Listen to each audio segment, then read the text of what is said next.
वसुदेवसुतं देवं कंसचाणूरमर्दनम् देवकी परमानन्दं कृष्णं वन्दे जगद्गुरुं श्रीकृष्णं वन्दे जगद्गुरुम्।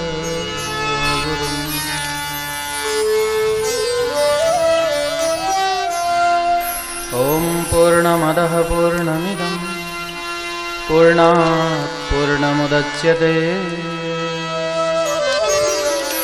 पूर्णस्य पूर्णमादाय पूर्णमेवावशिष्यते। बोलिए श्री बालकृष्ण भगवान की जय, श्री राम कुमार भगवान की जय, श्री हनुमान जी महाराज की जय, परम पूज्य श्री स्वामी जी महाराज की जय, समस्त विद्वत मंडली की जय, समस्त भक्त मंडली की जय, हरिहर धाम की जय।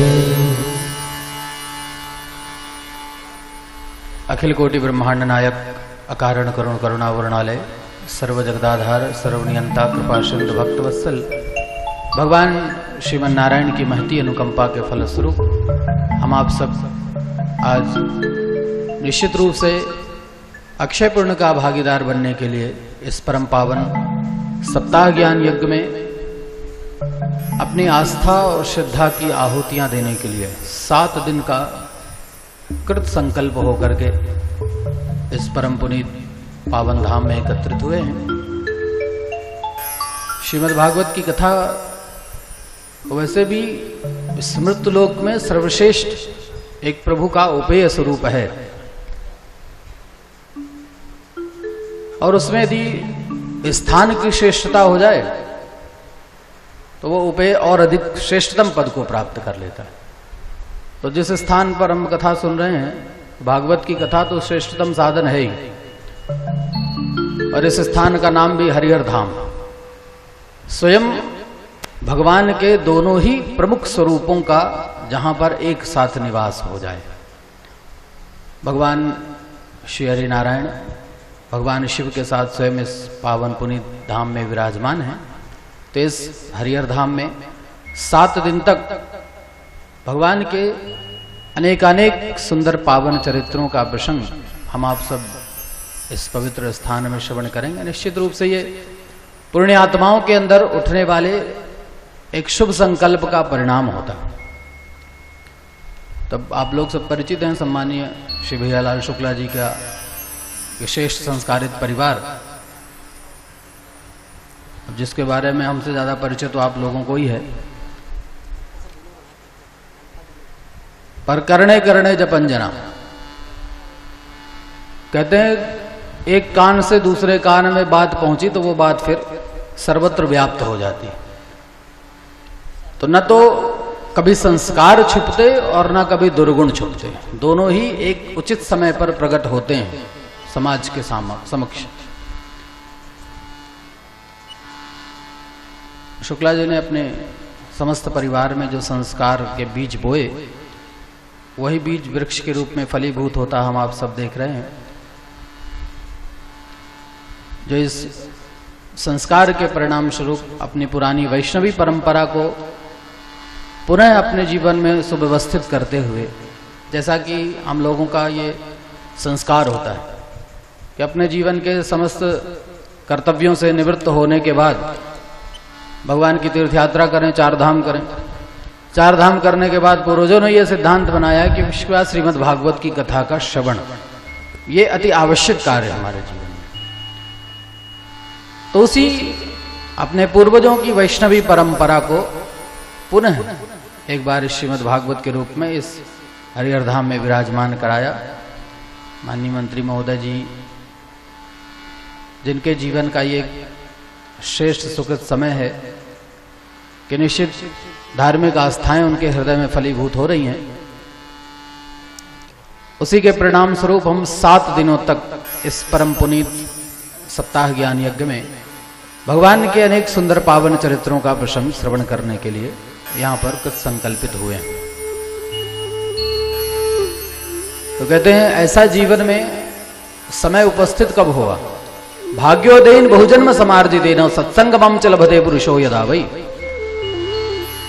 जन्म जन्मांतर के किए हुए पूर्ण कृत्यों के द्वारा जब हमारे जीवन का भाग्योदय होता है तो हमारे जीवन में ये सत्संग मिलता है। हम वैसे लौकिक रूप से हम लोग कहते हैं कि महाराज बहुत संपत्ति मिल गई तो भाग्योदय हो गया, श्रेष्ठ पद मिल गया तो भाग्योदय हो गया। और हमारे शास्त्र कहते हैं भाग्योदय तो तब होता है जब हम इस प्रकार का कोई शुभ संकल्प लेकर के किसी सत्संग में आकर के बैठते हैं, क्योंकि हमारे जीवन के द्वारा किया हुआ ये श्रेष्ठ संतों की संगति, भगवत चरित्र का श्रवण ही हमारे जीवन में समय का सदुपयोग माना जाता है। तो ऐसा ये परम पावन पुनीत श्रीमद् भागवत कथा का श्रेष्ठतम उपेय हमारे जीवन में एक 7 दिन का परम पावन उत्सव उपस्थित हुआ है। ये तो 7 दिन का उत्सव मनाना, भगवान हमारे घर में विराजमान हुए आज श्रीमद् भागवत के रूप में। भागवत का महात्मा कहता है श्रीमद् भागवताख्योयम प्रत्यक्षः कृष्ण एव ही। ये कोई साधारण पुस्तक, ग्रंथ, श्लोकों या अक्षरों का समूह नहीं है भागवत। ये प्रत्यक्ष रूप से भगवान श्री कृष्ण की वांगमयी मूर्ति है, जिसे आज हमने अपने भाव प्रेम श्रद्धा से इस परम पुनीत पावन धाम में लाकर के 7 दिन के लिए व्यवस्थित कर दिया है। तब 7 दिन तक इन्हीं की शरण में रह करके, इन्हीं की छांव में रह करके भगवत चरित्रों का प्रसंग हम अपने जीवन को प्रदान करेंगे। तो आइए श्रीमद् भागवत के इस श्रेष्ठतम यज्ञ में प्रवेश करें।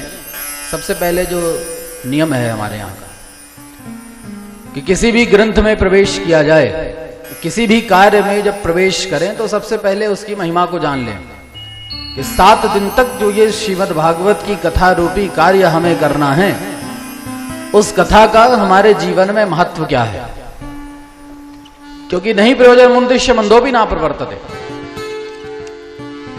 मूर्ख भी है तो वो बिना प्रयोजन के किसी कार्य में प्रवृत्त नहीं होता। तो हमें तो भगवान ने इतनी बुद्धि विवेक दिया है, अब उस बुद्धि विवेक के द्वारा हम श्रीमद् भागवत की कथा में 7 दिन तक जो भी समय निर्धारित किया है, 3 घंटे 4 घंटे बैठ करके भागवत की कथा सुनेंगे, तो उस कथा को सुन करके हमारे जीवन को मिलेगा क्या?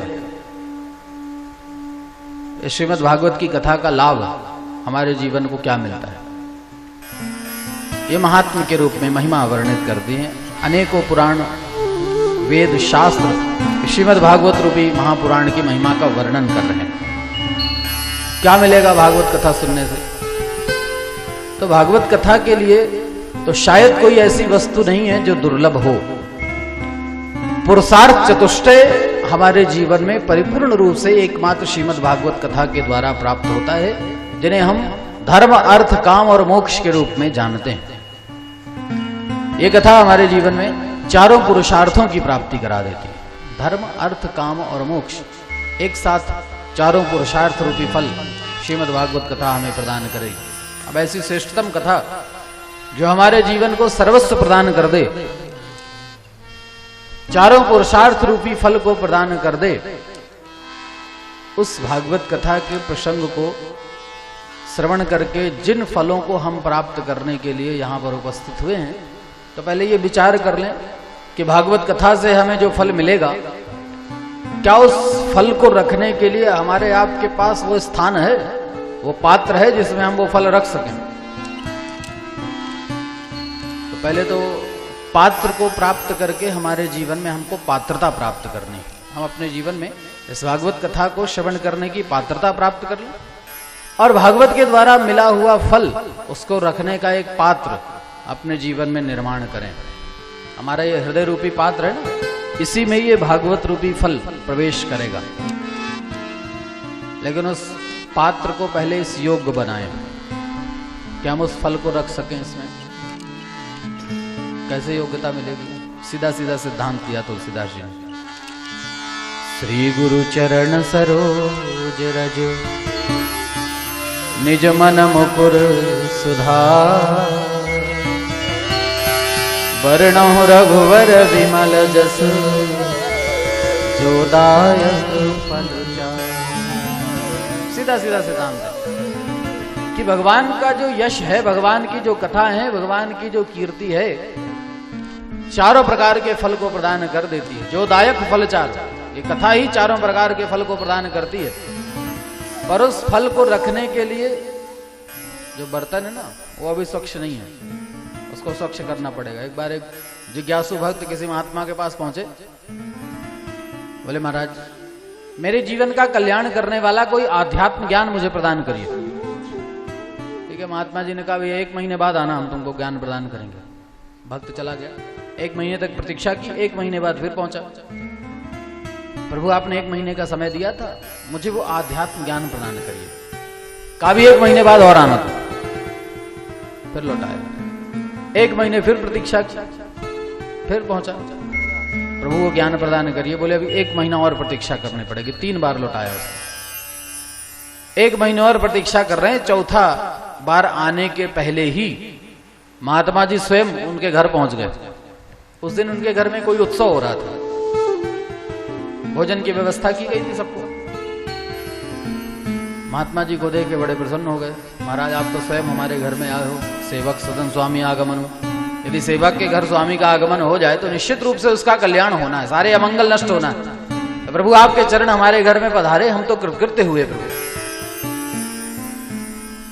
आज हमारे घर में उत्सव है, तो महाराज कुछ यदि प्रसाद आप भी स्वीकार कर लेते तो मेरा ये आयोजन सफल हो जाता। पूछा भैया क्या क्या बना बताओ। बताया महाराज पूरी सब्जी खीर ये सब बना हुआ, भंडारे में तो ये बनता। तो कहा ठीक है हम खीर बस ग्रहण करेंगे। वो खीर का बाल्टी लेके पहुंच गया। महात्मा जी से कहा महाराज आप अपना बर्तन दे दीजिए, मैं उसमें रख दूं ये खीर। महात्मा जी ने पात्र दिया। वो पात्र बड़ा गंदा था, धूल मिट्टी सब लगी हुई थी। उस भक्त ने कहा प्रभु ये पात्र पहले एक क्षण के लिए मुझे दे दीजिए, मैं इसे धो मांज करके ले आऊं, उसके बाद इसमें खीर डालूं। बोले क्या जरूरत है इसको धोने की। बोले प्रभु इसमें ये मिट्टी धूल लगी हुई बड़ा गंदा पात्र है, खीर डालूंगा तो खीर भी गंदी हो जाएगी। बोले यही तो ज्ञान मैं तुझे देना चाहता हूं। अध्यात्म ज्ञान तो बड़ा स्वच्छ है, पर उसको रखने वाला तेरा पात्र भी स्वच्छ नहीं है। यदि ये ज्ञान उसमें प्रवेश कर गया तो वो ज्ञान भी मल से परिपूर्ण हो जाएगा। इसलिए पहले अपने पात्र को स्वच्छ करो। वो पात्र स्वच्छ कैसे होगा? श्री गुरु चरण सरोज रज। बस उसका एक ही तरीका, संत महात्माओं वेदों शास्त्रों की आज्ञा, उनकी वाणी का पालन करके हम अपने इस हृदय रूपी पात्र को धो मांज कर साफ कर लें। उसके बाद ये भागवत की कथा हमारे जीवन में हमें जो भी फल प्रदान करेगी, वो फल उसमें सहज रूप से सुव्यवस्थित रूप से विराजमान हो जाएगा। श्रीमद् भागवत की कथा के इस चतुर्विध पुरुषार्थ को प्रदान करने वाले स्वरूप को महात्म्य के रूप में जो प्रारंभिक वर्णन किया गया है, उस महात्म्य की कथा में आइए प्रवेश करें। नियम है किसी भी शुभ कार्य में प्रवेश करो तो सबसे पहले भगवान को प्रणाम करो, मंगलाचरण किया जाता है। मंगलाचरण का मतलब होता है मिंग गतौ से मंगलाचरण बनता है। गतिशील बनने के लिए, हमारे जीवन के किसी भी प्रकार के विकास में जो बाधा आए, उस आई हुई बाधा को दूर करने के लिए सबसे पहले मंगलाचरण किया जाता है। चाहे आध्यात्मिक मार्ग की ओर अग्रसर हो रहे हो, श्रेष्ठतम ज्ञान के मार्ग की ओर अग्रसर हो रहे हो, किसी भी मार्ग को गतिशील बनाने के लिए सबसे पहले मंगलाचरण करना चाहिए। प्रभु से प्रार्थना करनी चाहिए कि प्रभु हमारे जीवन के इस कार्य में आई हुई बाधा को दूर करके आप हमें गतिशीलता प्रदान करें। उस गतिशील बनने के लिए हम इस मंगलाचरण की ओर प्रवेश करते हैं, भगवान के परम पावन स्वरूप को प्रणाम करने के लिए। श्रीमद् भागवत के प्रथम श्लोक के आधार पर सच्चिदानंद रूपाय विश्वोत्पत्त्यादिहेतवे तापत्रय विनाशाय श्री कृष्णाय वयं नमः। भगवान के इस परम पावन मंगलमय स्वरूप को सर्वप्रथम प्रणाम करना है। 3 विधियों से हम किसी की स्तुति या उसको प्रणाम करते हैं। 3 साधन है उसको प्रणाम करने। किसी का स्वरूप देखने में बहुत अच्छा है तो उसके स्वरूप को हम प्रणाम करते हैं, स्वरूप की स्तुति करते हैं। किसी का स्वभाव बहुत अच्छा होता तो स्वभाव की प्रशंसा की जाती है। किसी का सामर्थ्य श्रेष्ठ है तो उसके सामर्थ्य की प्रशंसा करते हैं। और व्यास जी महाराज तो ऐसे श्रेष्ठ ज्ञान स्वरूप हैं कि उन्होंने एक ही श्लोक में भगवान के तीनों स्वरूपों का वर्णन कर दिया, रूप भी, स्वभाव भी और सामर्थ्य भी। सबसे पहले भगवान के स्वरूप का दर्शन करते हैं। कैसे हैं हमारे प्रभु, जिनका कथा हम सुनने के लिए आए हैं, उस परब्रह्म परमात्मा का स्वरूप कैसा है। सच्चिदानंद रूपाय, सतचित आनंद स्वरूप है परमात्मा। भगवान तीन विशेषताओं से युक्त है, उनके स्वरूप की तीन विशेषताएं। सतचित आनंद स्वरूप परमात्मा, सत विशिष्टम, चित विशिष्टम, आनंद विशिष्टम, तम सच्चिदानंद रूपम, तस्मै सच्चिदानंद रूपाय। भगवान सतोगुण विशिष्ट हैं, चैतन्य विशिष्ट हैं, आनंद विशिष्ट परमात्मा। अब इन तीनों स्वरूपों को अलग अलग दृष्टिकोण से यदि दर्शन करें तो सत विशिष्ट क्या होता है, सत किसे कहते हैं। सत का मतलब होता है ना सतो विद्यते भावो न भावो विद्यते सतः। भगवान ने गीता में कहा सत क्या है।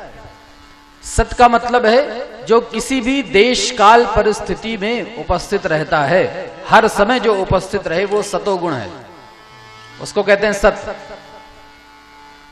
देश काल दिश विदिशहु माही, कहां जो कहां जहां प्रभु नाही। ऐसा कौन सा देश काल परिस्थिति जहां प्रभु ना हो, क्योंकि वो सत विशिष्ट हैं, इसलिए हर समय हर रूप में विराजमान रहते हैं। सत विशिष्ट है परमात्मा। जो सत है उसका कभी अभाव नहीं हो सकता, और जो असत है उसका कभी अस्तित्व नहीं हो सकता। जो झूठा है उसका कभी अस्तित्व नहीं होगा, और जो सत है उसका कभी अभाव नहीं हो सकता।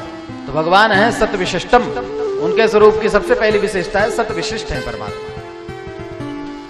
लेकिन सत विशिष्ट होने पर भी मौन रहते हैं।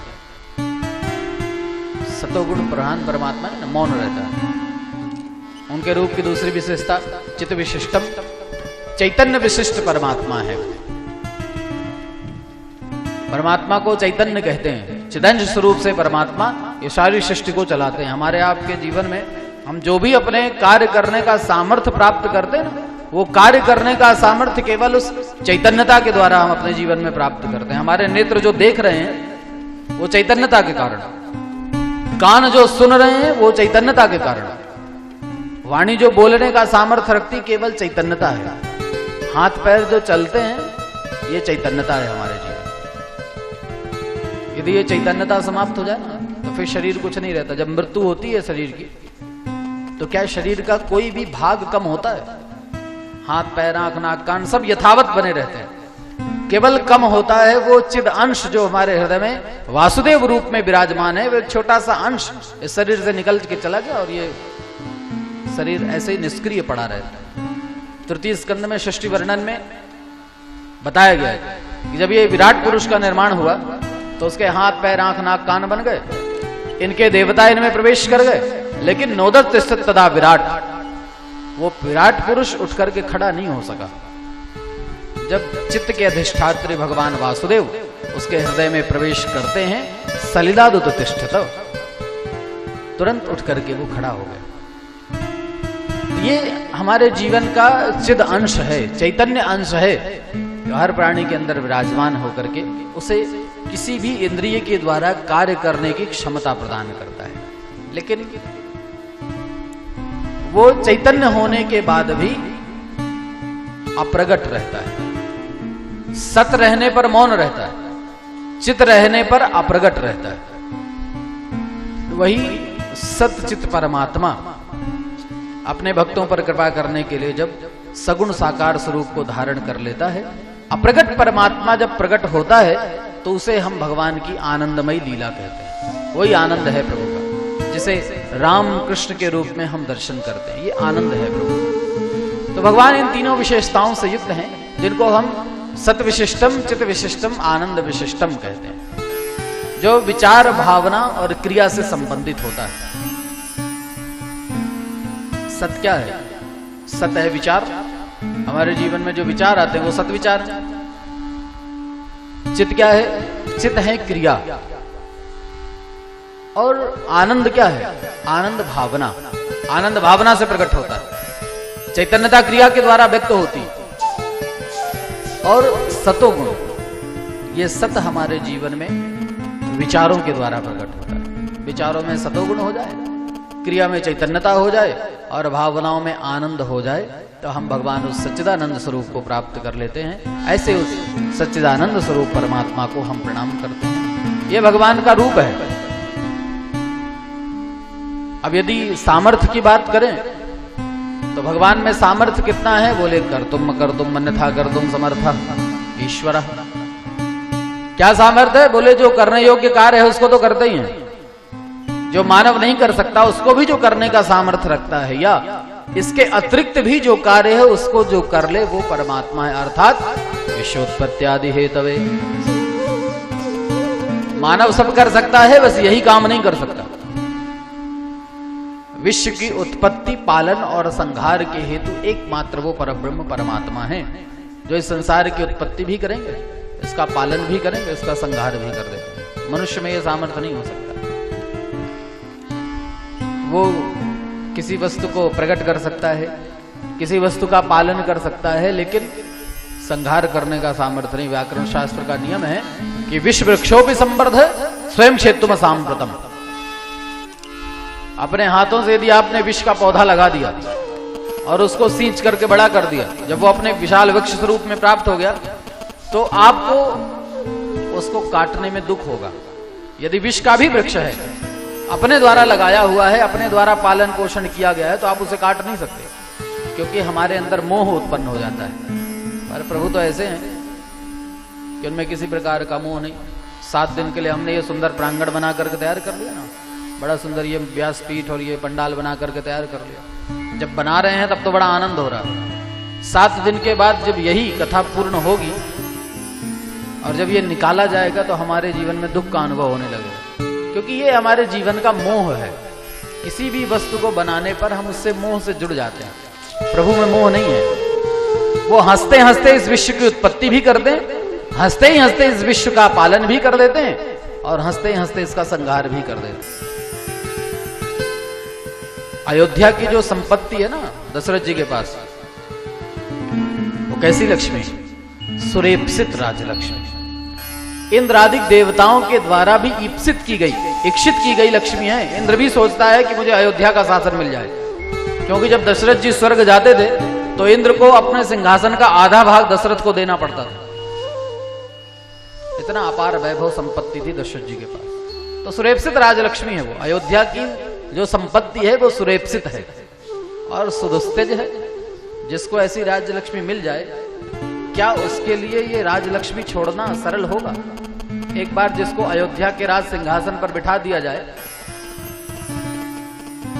तो क्या उसके द्वारा वो अयोध्या की संपत्ति छोड़ना सुलभ होगा?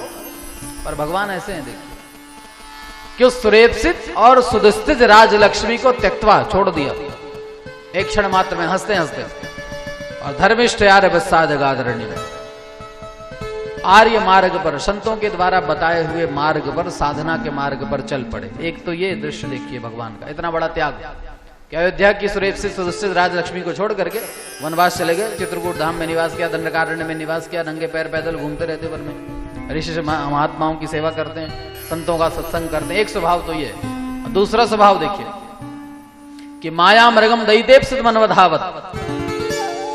एक तरफ तो वो अयोध्या की संपत्ति छोड़ करके वन में गए और दूसरी तरफ पंचवटी में सोने के मृग के पीछे भाग रहे हैं।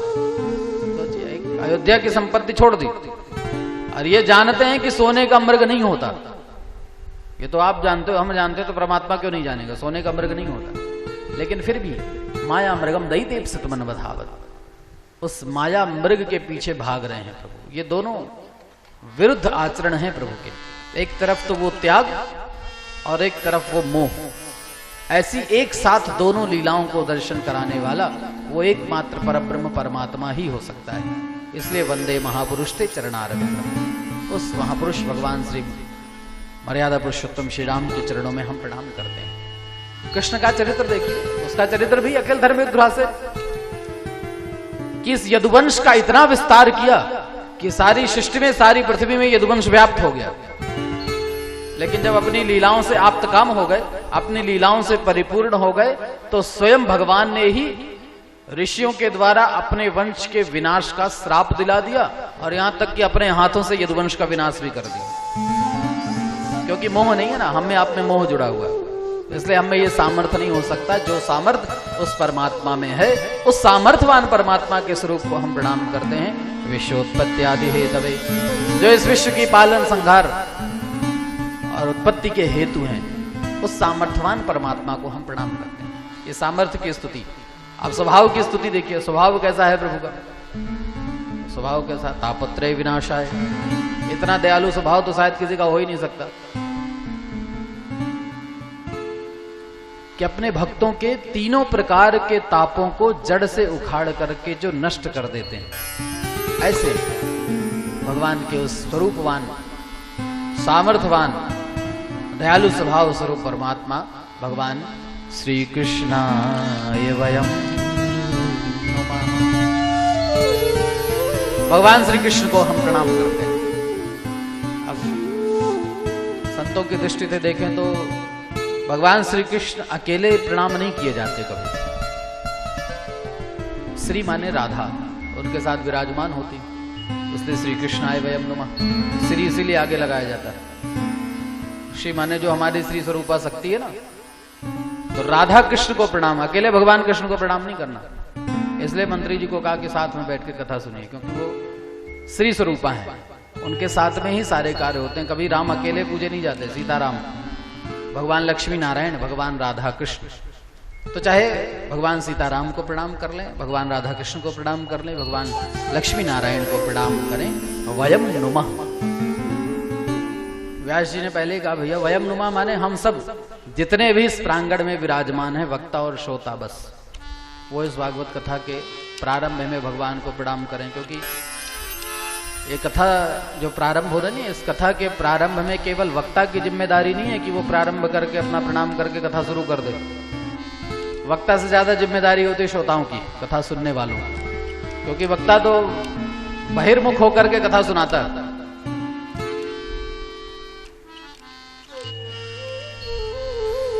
अंतर्मुख होकर के श्रोताओं को कथा सुननी पड़ती है। आप लोग समाधि में बैठ करके कथा सुनोगे तो आपको आनंद आएगा। वक्ता समाधि में बैठकर कथा नहीं सुना सकता। शिव जी समाधि में बैठ के कथा सुनाया करते थे, तो कथा सुनाते सुनाते जब कभी कोई आनंदमय प्रकरण हो जाता था तो फिर वो घंटों समाधि में डूबे रहते, कथा ही बंद हो जाती थी। तो वक्ता समाधि में बैठ के कथा नहीं सुनाएगा, उसको तो फिर विचार भी करना और बोलना भी है, तो वो तो बहिर्मुख होकर के कथा सुनाएगा। लेकिन श्रोताओं को अंतर्मुख होकर के कथा सुननी पड़ेगी, तो ही आनंद होगा। इसलिए उनकी जिम्मेदारी ज्यादा है इस कथा सुनते समय। तो व्यास जी महाराज इसलिए कहते हैं श्री कृष्णाय वयम नमः। भगवान राधा कृष्ण को हम सब वक्ता और श्रोता मिल करके प्रणाम करें और इस परम पावनी कथा में प्रवेश करें। श्रीमद् भागवत के प्रमुख वक्ता स्वरूप हैं सुखदेव जी महाराज। यम प्रव्रजंतम अनुपेतम अपेत कृत्यम द्वैपायनो विरह कातर आजुहाव पुत्रेति तन्मयतया तरवोभिनेदुस्तम सर्वभूत हृदय मुनिमानतोस्मि। जन्म से ही जिन्होंने अपने जीवन में प्रविज्ञा को धारण कर लिया, अनुपेतम अपेत कृत्यम, किसी प्रकार का कोई संस्कार नहीं, संस्कार की आवश्यकता ही नहीं है, ऐसे सभी प्राणियों के हृदय में निवास करने वाले वासुदेव स्वरूप भगवान श्री सुखदेव जी महाराज को प्रणाम करके इस कथा के इस परम पावन उपाख्यान को प्रारंभ करें, जो श्रीमद् भागवती कथा भगवान श्री कृष्ण के परम पावन स्वरूप का हमें दर्शन कराएगी। इस कथा का प्रसंग, चूंकि पुण्य कथा है ना, तो पुण्य कथा का प्रसंग पुण्य स्थानों पर ही होता है। तो ये कथा भी एक पवित्र स्थान में प्रारंभ हो रही है। नैमिषेषु तमासीनो अभिवाद्य महामतिम कथामित्रसास्वादः कुशलः शौनको ब्रवीत्। ये कथा प्रारंभ हो रही है नैमिषारण्य में। कोई भी कथा होती ना, उसका प्रारंभ नैमिषारण्य में ही होता। भागवत कथा भी प्रारंभ हो रही है तो सबसे पहले कहा गया ये कथा नैमिषारण्य में प्रारंभ हुई। आप लोग अपने घरों में भगवान सत्यनारायण की कथा सुनते हो ना, तो उसमें भी सबसे पहले यही बोला जाता है, एकदा नैमिषारण्य। ये कथा प्रारंभ होती है नैमिषारण्य में।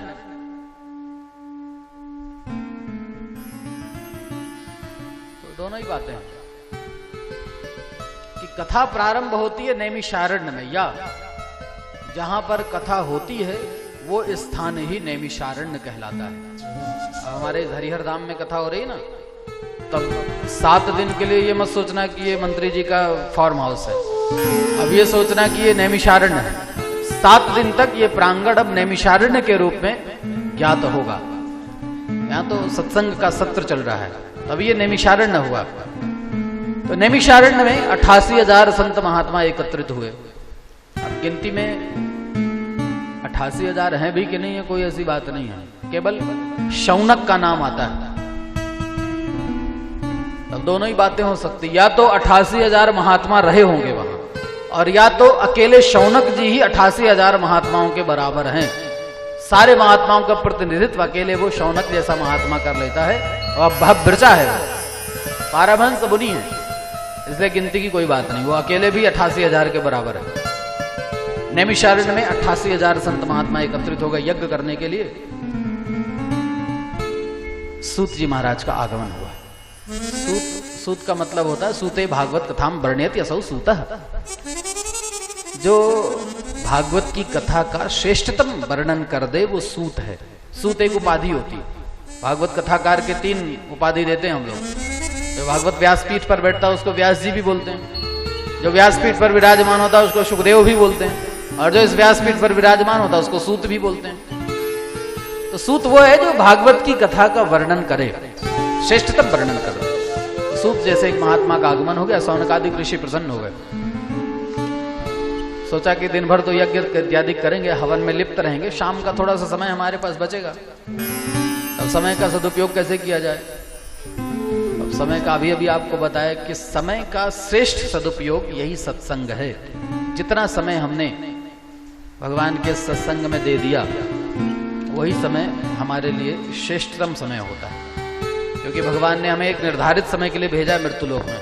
भैया आपको इतने साल तक जीना है, अब इतने साल तक जब अपना समय पूरा करके आप भगवान के पास जाओगे ना, तो भगवान आपसे हिसाब किताब लेंगे, पूछेंगे हमने तुम्हें भेजा था तो हमारे लिए तुमने कितना समय दिया। यही समय जो आप बैठे हो ना, यही समय उस रिकॉर्ड में चढ़ेगा कि हमारा 7 दिन तक वहां हमने कथा सुनी थी, वो समय आपके लिए स्पेंड किया। इसलिए समय का सदुपयोग, थोड़ा भी समय यदि हमको मिल जाए दिन भर में 1 मिनट 2 मिनट 5 मिनट, तो बैठ करके भगवान के पास किसी भी प्रकार का सत्संग करें, यही हमारे जीवन के समय का सदुपयोग है। सूत जी महाराज को निवेदन करते हैं, प्रभु कथामृत रसास्वादक कुशल है श्रवण को ब्रवीत। कथा रूपी अमृत का रसास्वादन करने में बड़े कुशल हैं। वैसे ऐसा होता नहीं है सामान्य रूप से। अधिकतर देखें जो कर्मकांडी ब्राह्मण होता है, याज्ञिक जो ब्राह्मण होता है, जो कर्मकांड में लिप्त है, फिर उसकी भक्ति में ज्यादा रुचि नहीं होती। ये दोनों एक दूसरे के पूरक चलते हैं। जो कर्मकांड में लिप्त है वो भक्ति में प्रवेश नहीं करेगा, और जो भक्ति में लिप्त है वो कर्मकांड की ओर नहीं जाता। 2 चीजें होती है ना, प्रेम और नियम। जहां प्रेम है वहां नियम नहीं, और जहां नियम की बाध्यता हो गई वहां प्रेम नहीं होता। लेकिन यहां तो दोनों ही चीजें एक साथ मिल रही हैं। शौनकादिक ऋषि जो हैं ये भव्यचा होने के साथ साथ, याज्ञिक कर्मकांडों में कुशल होने के साथ साथ, भगवान की कथा रूपी अमृत का रसास्वादन करने में भी बड़े कुशल हैं।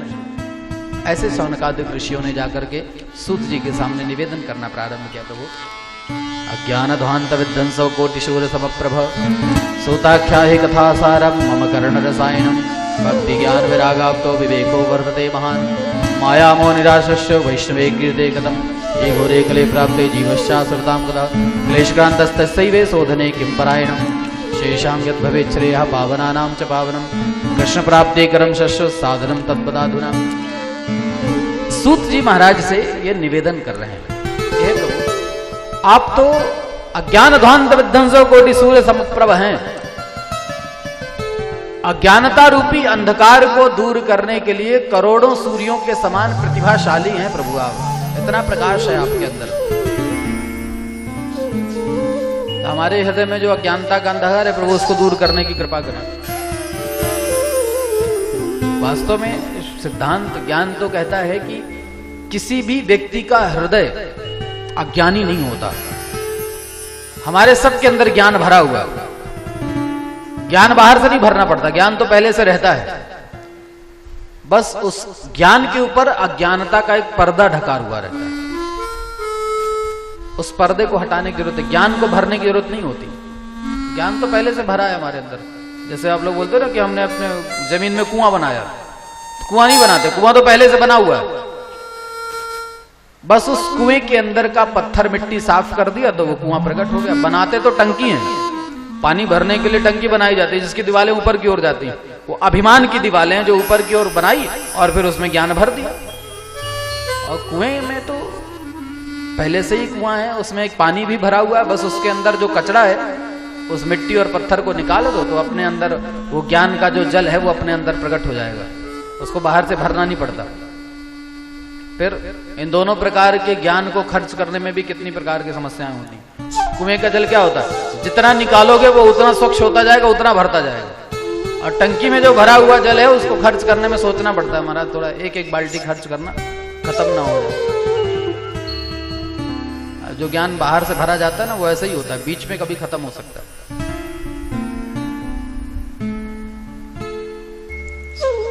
तो प्रभु हमारा हृदय इस अज्ञानता के अंधकार से ढक गया है। अब इस अज्ञानता के अंधकार को दूर करने के लिए आप तो करोड़ों सूर्यों के समान प्रतिभाशाली हैं, पर हमें उतने प्रकाश की जरूरत नहीं है। हमें तो प्रकाश की एक किरण चाहिए। एक घर बढ़िया सुंदर घर बना दिया, उसके खिड़की दरवाजे बंद कर दो, ताला लगा दो, 10 साल तक बंद रहने दीजिए इसको, लाइट वाइट सब बंद कर दीजिए। 10 साल बाद जब उस दरवाजे को आप खोलोगे तो उस कमरे में प्रकाश करने के लिए 10 वर्षों के प्रकाश की मात्रा की आवश्यकता नहीं होगी। कितनी प्रकाश चाहिए उसको? केवल माचिस की एक तीली जलाइए, 10 साल का अंधकार एक क्षण में नष्ट हो जाता है। तो ज्ञान को प्राप्त करने के लिए 10 वर्षों की 20 वर्षों की आवश्यकता नहीं होती। ज्ञान को प्राप्त करने के लिए बस केवल जितना माचिस की तीली जलाने में समय लगता है, ज्ञान को प्राप्त करने में उतना ही समय लगता है, बहुत समय नहीं लगता। तो प्रभु आप हमारे जीवन में ऐसी कृपा करें कि हमारे हृदय का ये अंधकार नष्ट हो जाए। ठीक है भैया, तुम ही बता दो कि इस अज्ञानता के अंधकार को नष्ट कैसे किया जाएगा। इस अज्ञानता के अंधकार को नष्ट करने का विधान तुम बता दो। महाराज सीधी सीधी बात है, कथा सारम आख्या ही, दूसरा कोई उपाय नहीं प्रभु। हम तो केवल आपके मुख से कथा का सार सुनना चाहते हैं। परम पूज्य संत स्वामी टाटंबरी जी महाराज हमारे बीच में पधारे, उनको मनसा नमन करें सब लोग। बोलिए शंकर भगवान की जय हो।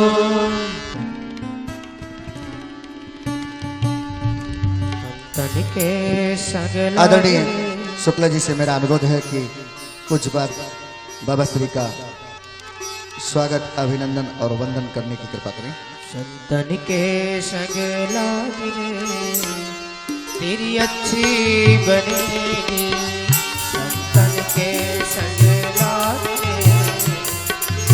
अच्छी बनेगी, संतन के संग लागे तेरी अच्छी बनेगी, संतन के संग लागे अच्छी बनेगी, अच्छी बनेगी तेरी किस्मत जगेगी, अच्छी बनेगी तेरी किस्मत जगेगी, अच्छी बनेगी तेरी किस्मत जगेगी, अच्छी बनेगी तेरी किस्मत जगेगी।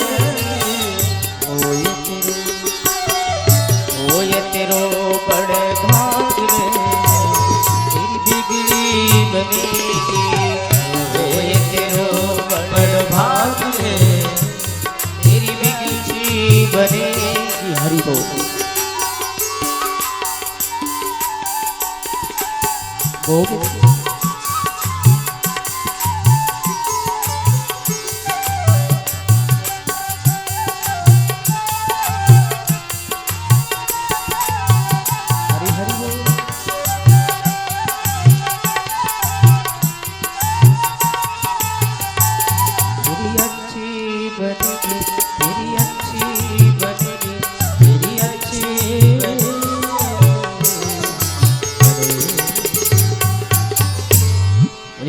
कृष्ण भगवान की जय हो। श्रीमद्भागवत महापुराण की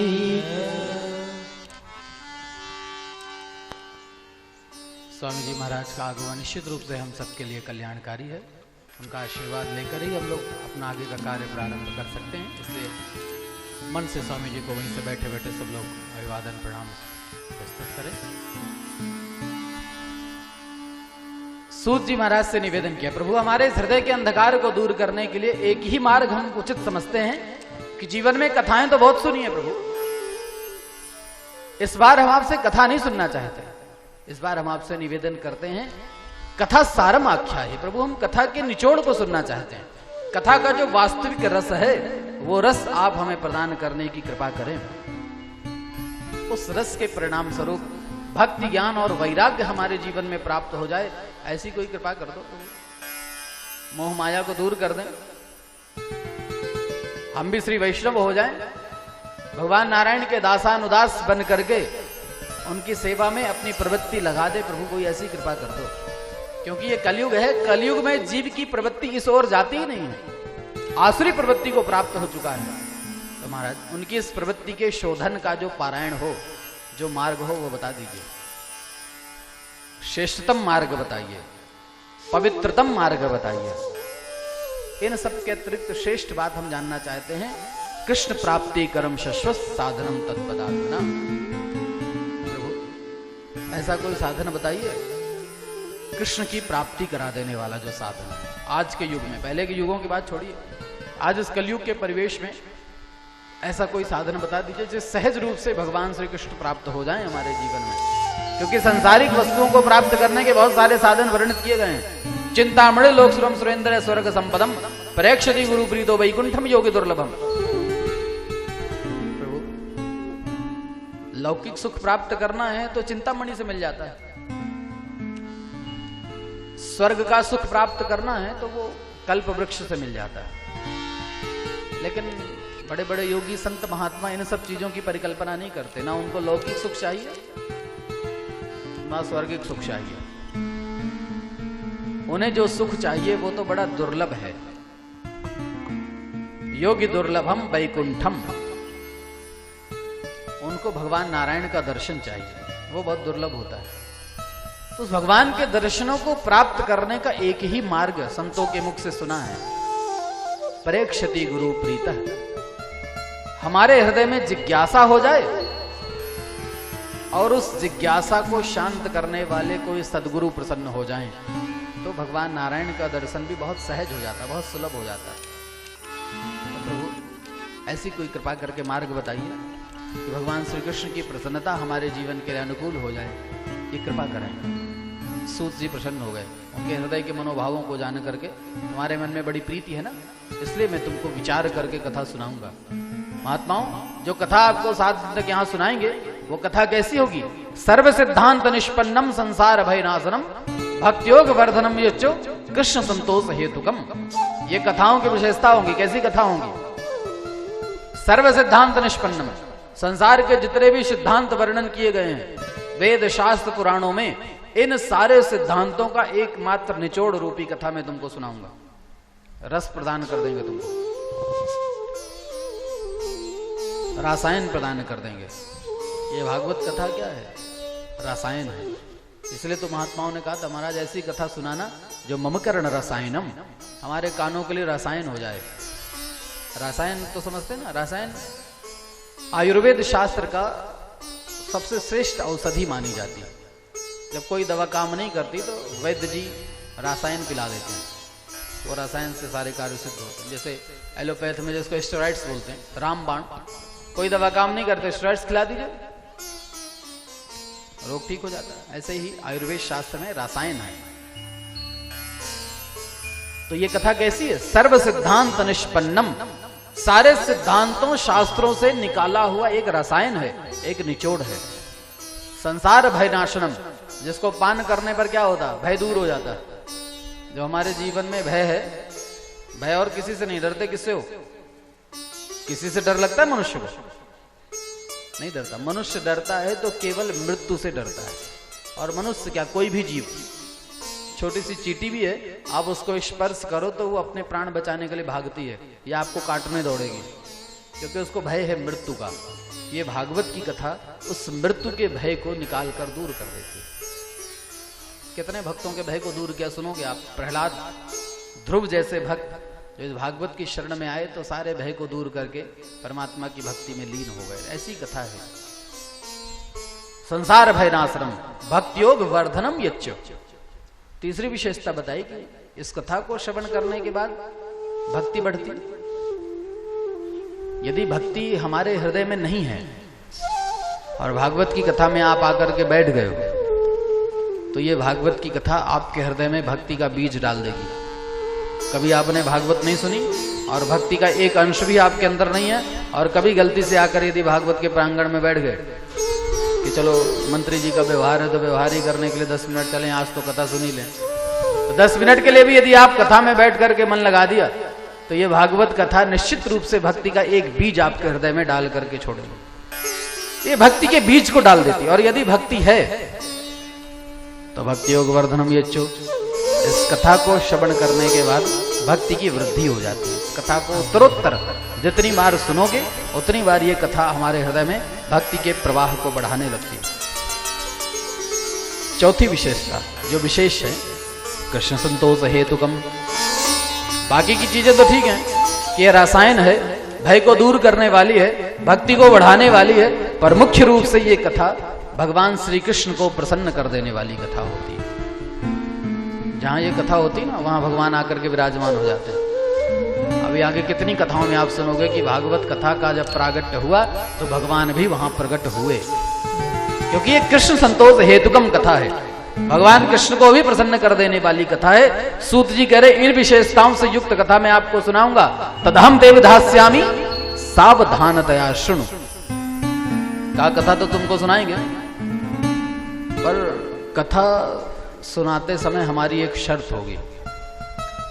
जैसे श्रोताओं ने शर्त रखी थी ना अपनी, श्रोता लोग पहले ही शर्त रख देते, महाराज ऐसी ऐसी कथा सुनाना, इतने बजे से इतने बजे तक कथा सुनाना। कार्ड में लिख दिया जाता महाराज 4 बजे से 8 बजे तक कथा होगी। तब एक टाइम का बाउंडेशन दे दिया, पर 8 बजे तक शुरुआत करने का टाइम तो ठीक है कि 4 बजे से शुरू कर दिया, लेकिन जरूरी नहीं कि कथा 8 बजे तक ही चले। अब किसी दिन यदि भाव का प्रवाह बढ़ गया ना तो कथा फिर 8 से ज्यादा भी हो सकती है, 9 भी बज सकते हैं, 10 भी, 11 भी बज सकते हैं।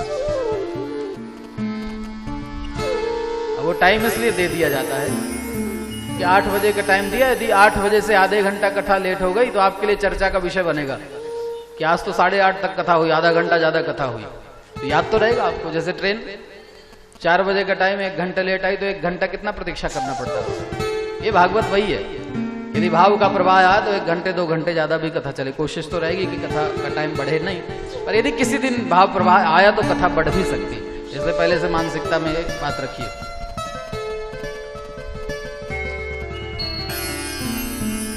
तो कहा इतनी इतनी शर्तें हैं कथा की। सौनकादिक महात्माओं ने कितनी सारी शर्तें रखी थी सूत जी के सामने। जब व्यासपीठ पर बिठाया था बोले महाराज ऐसी ऐसी कथा सुनाना। कैसी? पहली बात तो कथा सारमाख्या ही, बहुत लंबी चौड़ी कथा मत सुनाना, प्रभु सार सार सुना देना जो हमारे लिए उपयोगी हो। कहा ठीक है। दूसरी बात मम कर्ण रसायनम, ऐसी कथा सुनाना जो हमारे कान के लिए रसायन हो, औषधि बन जाए। तीसरी बात भक्तियोग वर्धनम, भक्ति बढ़ जाए वो कथा सुनाना। चौथी बात माया मोह दूर हो जाए वो कथा सुनाना। पांचवी बात कलयुग के दोष दूर हो जाए वो कथा सुनाना। छठवीं बात पवित्र कथा सुनाना। सातवीं बात श्रेष्ठ कथा सुनाना। आठवीं शर्त रखी थी कृष्ण संतोष हेतुकम, ऐसी कथा सुनाइएगा जिससे भगवान कृष्ण प्रसन्न हो जाए। श्रोताओं ने 8 शर्तें रखी थी सूत जी के सामने। इन शर्तों से महाराज कथा सुनाइएगा। सूत जी ने कहा 8 शर्त स्वीकार है हमको। श्रोताओं की 8 शर्त को स्वीकार कर लिया। बोले हमारी केवल एक शर्त होगी। वक्ता भी एक शर्त रखता है बस श्रोताओं के सामने। कहा तदहम देवधास्यामि, तुम्हारे शर्त के अनुसार मैं कथा तो सुनाऊंगा, लेकिन मेरी शर्त होगी सावधानतया शृणु।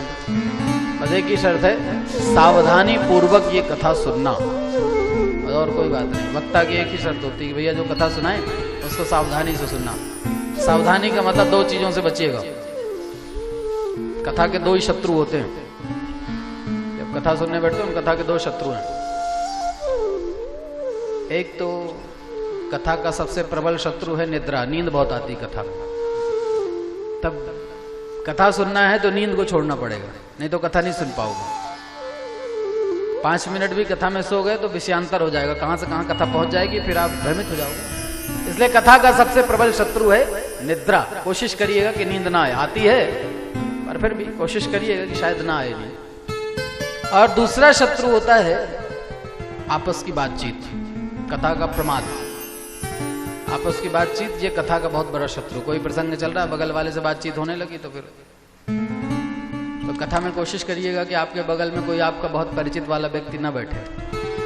और आप लोग पहले से जगह रिजर्व कर लेते हो, कोई परिचय का दिखा तो हाथ दे के बुला लेते हो यहाँ बैठो, तो फिर कथा नहीं सुन पाओगे। कथा में कोशिश करिएगा कि जिससे कम परिचय उसके बगल में बैठे तो कथा सुन सकते हो। परिचय वाले के पास बैठोगे तो कथा नहीं सुन पाओगे। इसलिए स्वाध्याय प्रवचनाभ्याम मां प्रमदितव्य, वेद कहता है स्वाध्याय करते समय और प्रवचन सुनते समय कभी प्रमाद नहीं करना, ना आपस की बातचीत और ना निद्रा।